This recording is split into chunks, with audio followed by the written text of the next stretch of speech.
माँ सुनो ना। हाँ बोल बेटा, क्या हुआ? आज ना मेरे सारे दोस्त पार्टी करने जा रहे हैं, मैं भी उनके साथ जाना चाहती हूँ, तो मुझे थोड़े पैसे दे दो ना। अच्छा रुक, अभी अब ये ले। ये क्या माँ, बस 100 रुपए? इनमें क्या होगा? माँ मैं किसी मेले में नहीं जा रही हूँ, एक बढ़िया से रेस्टोरेंट में पार्टी कर रहे हैं हम सब। इतने पैसे तो वहां का वेटर टिप में ले जाता है। पायल, तुझे पता है कि इन 100 रुपयों को कमाने के लिए तेरे पापा को कितनी मेहनत करनी पड़ती है? बेटा हमें उतना ही खर्च करना चाहिए जितनी हमारी चादर हो।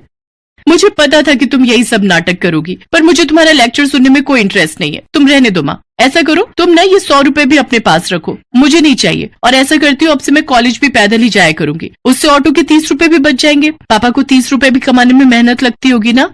ये क्या बात हुई पायल, ये तो सरासर बदतमीजी है। ज्योति अपनी बात पूरी कर पाती उससे पहले ही पायल पैर पटकते हुए वहां से चली गई। ये कहानी इसी लड़की पायल और उसकी माँ ज्योति की है। ज्योति के पति का नाम अजय था और उन दोनों की इकलौती बेटी थी पायल। अजय एक कार मैकेनिक था। ज्योति और अजय में अच्छी बनती थी, लेकिन इनकी बेटी पायल, उसके मिजाज जरा अलग थे। उस दिन अपनी माँ से नाराज होकर जब वो अपने कॉलेज पैदल ही जाने लगी, तभी रास्ते में उसके पास एक बड़ी सी गाड़ी आकर रुकी। ओह हाय पायल, कैसी हो? सॉरी, मैंने आपको पहचाना नहीं। अरे मैं तुम्हारा सीनियर विकास, बीएससी फाइनल ईयर। हम मिले थे ना उस दिन कॉलेज लैब में। ओह हाँ, अब याद आया। हाय, मैं अच्छी हूँ। What about you? I am too good. तुम कॉलेज ही जा रही हो ना? हाँ। आ जाओ, मैं भी कॉलेज ही जा रहा हूँ। I will drop you. It's okay, I can manage. अरे घबराओ मत, आ जाओ, मेरे साथ तुम्हें कोई खतरा नहीं है। काफी देर से धूप में पैदल चलकर थक चुकी पायल मना नहीं कर सकी और विकास के साथ उसकी कार में बैठ गई। और फिर ओह नाइस कार। थैंक्स, पिछले महीने ही ली है। वाह, इसका इंटीरियर कितना कूल है और कितने सारे फीचर्स हैं इसमें तो। म्यूजिक तो और भी औसम है, सुनना चाहोगी? हाँ क्यों नहीं। विकास ने गाड़ी में म्यूजिक ऑन किया जिसमें पायल खो गई। वो पहली बार इतनी महंगी कार में बैठी थी। वो मन ही मन सोचने लगी कि अमीरी में कितना मजा है। साथ ही वो अपनी किस्मत को भी कोस रही थी। जब तक पायल ये बातें सोच रही थी तब तक कॉलेज आ गया। आप ना मुझे यहीं बाहर छोड़ दीजिए। क्यों, क्या हुआ? अंदर चलते ना। विकास कार को कॉलेज के अंदर ले गया और फिर पार्किंग में जब विकास के साथ पायल कार से उतरी तो वहाँ खड़े लड़के पायल को देखकर बोले, विकास भाई के तो मजे हैं यार। हाँ भाई, कसम से जिंदगी हो तो ऐसी यार, रोज इसकी गाड़ी से नई लड़की उतरती है। देखना अब इसको भी घुमाएगा फिराएगा और फिर छोड़ देगा। सही बोला भाई, और ये लड़कियां भी कम नहीं है, विकास के पैसों पर ऐश करने में कोई कसर नहीं छोड़ती है, हैं? ये दोनों लड़के जो विकास के बारे में बात कर रहे थे वो विकास की क्लास में ही पढ़ते थे और विकास को अच्छे से जानते थे। लेकिन इन सब बातों से अनजान पायल तो हैंडसम और रईस विकास की दीवानी हो चली थी। अब हर रोज ही विकास पायल को बस स्टॉप से पिक करता और फिर वो दोनों साथ में विकास की गाड़ी से ही कॉलेज जाते। फिर धीरे धीरे वो दोनों कॉलेज से बाहर भी मिलने लगे। पायल को लग रहा था कि विकास जैसे हैंडसम और अमीर लड़के से शादी करके उसकी किस्मत ही बदल जाएगी। लेकिन विकास के इरादे कुछ और थे। वो एक नंबर का मक्कार और अय्याश लड़का था। वो सिर्फ अपने करोड़पति पिता के पैसों पर मौज करता था। एक दिन विकास की कार पंचर हो गई और विकास ने जिस दुकान के बाहर गाड़ी लगाई वो पायल के पापा की दुकान थी। उन्होंने जैसे ही पायल को विकास के साथ उसकी गाड़ी में देखा तो फौरन पायल पर भड़कते हुए बोले, पायल तुम इस गाड़ी में क्या कर रही हो और ये लड़का कौन है? पापा वो ये मेरे दोस्त हैं। मुझे घर छोड़ने जा रहे थे तभी हमारी मतलब इनकी गाड़ी पंचर हो गई। फौरन उतरो गाड़ी से और अंदर जाकर बैठो, मैं तुम्हें घर छोड़कर आऊंगा। पर पापा। सुनाई नहीं दिया एक बार में? आपकी गाड़ी का पंचर लग गया है तो अब आप जा सकते हैं। इसके बाद अजय अपने स्कूटर पर पायल को लेकर घर पहुंचे और फिर ज्योति को सारी बात बताई। पायल सच सच बता, क्या चल रहा है ये सब? आप लोगों को ना बस तिल का ताड़ बनाना ही आता है। वो मेरे सीनियर हैं जिनके सामने पापा ने मेरी इज्जत की वाट लगा दी। पता नहीं क्या सोच रहे होंगे वो मेरे बारे में। काश उन्हें पता ही नहीं चलता कि मैं एक पंचर बनाने वाले की बेटी हूँ। पता नहीं ये सब जानने के बाद वो मुझसे बात भी करेंगे या नहीं। पायल तुम उस लड़के के बारे में कुछ नहीं जानती। वो आए दिन आता है मेरे पास अपनी गाड़ी सुधरवाने, आए दिन शराब के नशे में अपनी गाड़ी ठोकता फिरता है और तो और हर बार उसकी गाड़ी से एक अलग लड़की उतरती है। हाँ तो क्या हुआ, वो अमीर है, स्टाइलिश है, तो उसके दोस्त तो होंगी ना। पायल तुम उस अय्याश और फरीबी के लिए हमसे बहस कर रही हो? पापा, हर पैसे वाला अय्याश नहीं होता। विकास ऐसे नहीं है। मैं उनसे बहुत प्यार करती हूँ और मुझे पूरा विश्वास है कि उनके दिल में भी मेरे लिए ऐसी ही फीलिंग है। आपको पता है इस दुनिया में अच्छे लड़के कितनी मुश्किल से मिलते हैं। वो इतने पैसे वाले हैं कि उनसे शादी करके मेरी जिंदगी सुधर सकती है, और मेरी ही क्यों, उनके पास इतनी दौलत है कि उनकी बीवी बनने के बाद मैं आपको भी इस नर्क से निकाल सकती हूँ।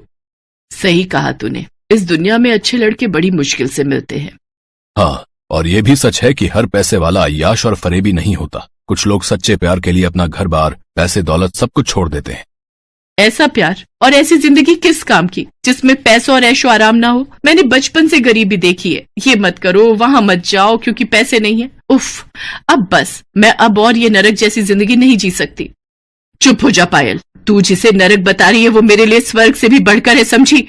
तो आपको ही मुबारक हो ये स्वर्ग। मेरे लिए तो ऐसे जीने से बेहतर है मर जाना। और मम्मी, आप तो बस रहने दो। आप क्या जानो कि आखिर पैसे की ताकत क्या होती है। आप खुद तो गरीबी में ही पैदा हुई, गरीब से ही शादी की और अब गरीबी में ही मर जाना चाहती हो। पायल की ये बदतमीजी उसके पापा अजय से बर्दाश्त नहीं हुई और उन्होंने आगे बढ़कर पायल के गाल पर एक जोरदार तमाचा जड़ दिया और फिर उसे जबरदस्ती अपने साथ लेकर घर से बाहर गए। कुछ ही देर में उनका स्कूटर एक आलीशान बंगले के बाहर आकर रुका। पापा, ये कहाँ लेकर आए हैं मुझे और क्यों? तुझे दिखाने की तू अपनी जिस मम्मी को बेइज्जत कर रही थी कुछ देर पहले, आखिर उसकी असली औकात क्या है। अजय को देखते ही उस बंगले के बाहर खड़े गार्ड ने उसे सलाम किया। फिर अजय पायल को लेकर अंदर गया। वो बंगला बहुत ही बड़ा था और वहाँ लाइन से कई लग्जरी गाड़ियां खड़ी थी। तभी वहाँ एक रौबदार बुजुर्ग आए। अजय ने उनके पैर छुए और फिर, पिताजी, आपने सच ही कहा था। मैं आज वाकई अपनी गरीबी से हार गया और मुझे मेरी इस हार का एहसास कराने वाली मेरी खुद की बेटी है। आपने ठीक ही कहा था कि मैं चाहे जो कर लूं, लेकिन एक दिन हार मानकर आपकी चौखट पर जरूर आऊंगा। तो लीजिए, मैं आ गया पिताजी।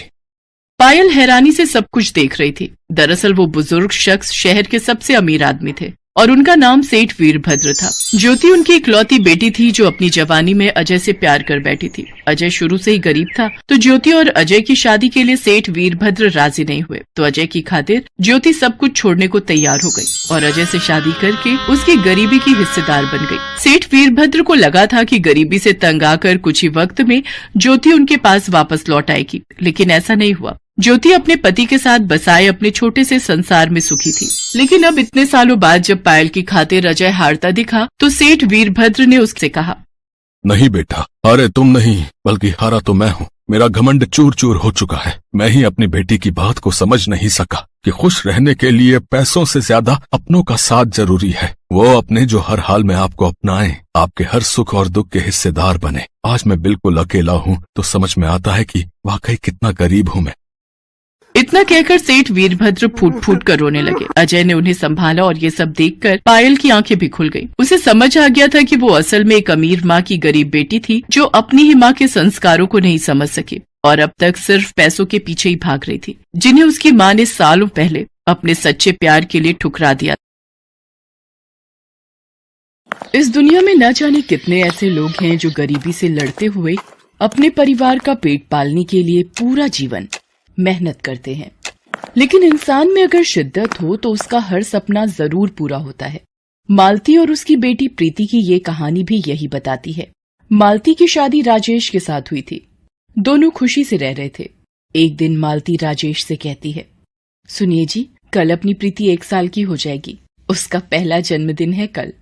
अरे हाँ, अच्छा हुआ जो तुमने याद दिला दिया। मैं तो भूल ही गया था। शाम को चलेंगे बाजार, कुछ अच्छा सा खरीद लेना उसके लिए। अच्छा, तो मैं चलता हूँ, खेत जाने के लिए देर हो रही है। जी ठीक है। राजेश खेत के लिए निकल जाता है। वो मन ही मन बहुत खुश था। अपनी बेटी प्रीति का जन्मदिन वो अच्छे से मनाना चाहता था, मगर भगवान को तो कुछ और ही मंजूर था। उसी दिन खेत में काम करते वक्त एक जहरीले सांप ने राजेश को काट लिया। जहर की वजह से राजेश ने अपने खेत में ही दम तोड़ दिया। मालती के लिए ये बहुत बड़ा झटका था।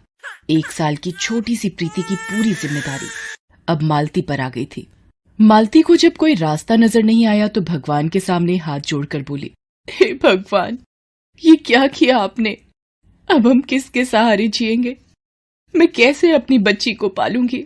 भगवान कैसे? मालती भगवान से सवाल तो पूछ रही थी, मगर वो जानती थी कि इन सवालों के जवाब उसे खुद ही ढूंढने थे। उसने हिम्मत नहीं हारी और काम की तलाश में वो प्रीति को लेकर शहर आ गई।